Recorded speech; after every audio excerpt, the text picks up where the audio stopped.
que aconteceu, o que acontece nos últimos 30 anos. Porque o regime no meu país, ele domina tanto o sistema eleitoral, como também domina o sistema de justiça. E tem um exército ao serviço de um partido, não ao serviço de uma nação. Mas nós não ficamos calados. Então estávamos a preparar o documento de contestação para a alta instância de justiça no nosso país, que se chama Conselho Constitucional. E enquanto preparávamos o apelo, preparávamos o recurso, algo muito trágico aconteceu.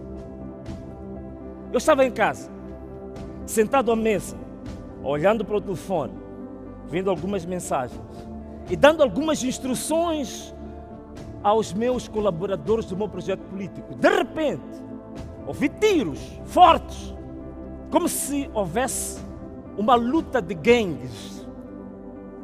Tiros bastante fortes. Olhei para a minha esposa e perguntei: você ouviu os tiros lá fora? Mas depois não liguei muito a isso e continuei a fazer o que estava fazendo. Uma hora depois eu recebo uma chamada. Chamada essa que mudou por completo a minha vida. Mas eu acredito também que mudou por completo a história do meu país. Essa chamada o que dizia?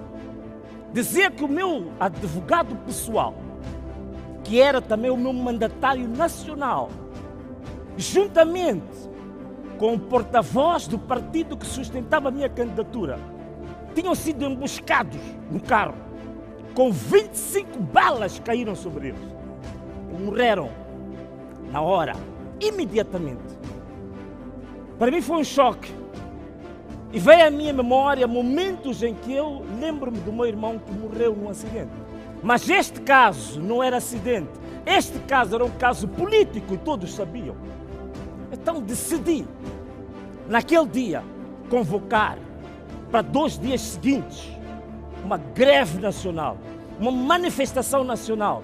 Não só por causa do Elvino, não só por causa do Paulo Guambe, mas por causa das centenas de vítimas que têm sido silenciadas sem justiça.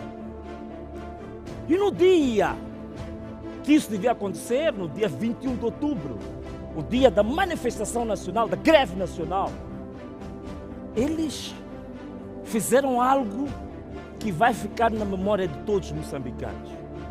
Foi o início de uma era altamente sangrenta no nosso país. E também vieram atrás de mim.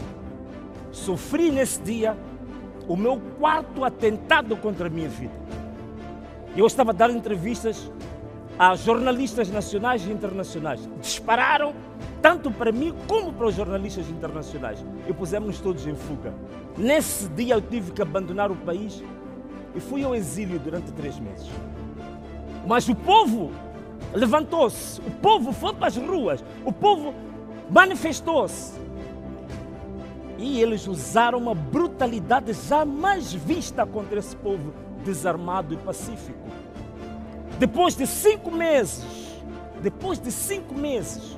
um lençol de sangue andava pelas capitais de Moçambique. E nós tivemos um saldo tremendo. 400 pessoas foram assassinadas por exigir liberdade, exigir verdade eleitoral, por exigir dignidade. Foram mortas 400 pessoas, das quais algumas delas foram encontradas em valas comuns. Cerca de 2.000 pessoas foram feridas e até hoje, agora que eu falo, muitas delas têm balas dentro do seu próprio corpo. E quando vão para o hospital público, quando sabem que são pessoas que foram feridas durante as manifestações, não lhes dão tratamento.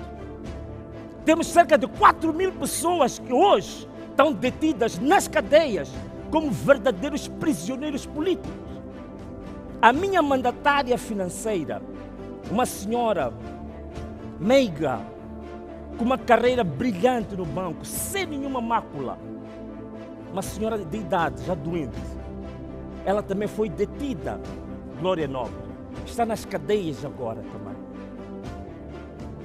Então é isto que nós temos. O nosso país está a sangrar. O nosso país está a gritar. O nosso país está de luto. E eu vou vos dizer uma coisa. Eu cheguei até este ponto com uma história engraçada na política. Eu próprio fui do Partido Frelimo. O meu pai foi um membro sênior do Partido Frelimo. Foi CEO da maior seguradora do país. Eu olhava para a Frelimo como uma coisa pura, imaculada, como uma espécie de perfeição no mundo da imperfeição. Mas à medida que eu fui conhecendo esse partido, fui vendo que, afinal de contas, dedicou-se mais a destruir do que a construir o país. Este momento tornou-se uma verdadeira organização criminosa. Tem várias oligarquias do crime. Tem crimes de tráfico de armas, tráfico de drogas, tráfico de madeiras, de raptos, de sequestros, tráfico de pessoas, de prostituição infantil, até tráfico de órgãos humanos também. Dedicam-se a isso. Então eu desiludi-me com esta Frelimo e comecei a pôr-me do lado dos mais fracos, dos mais vulneráveis.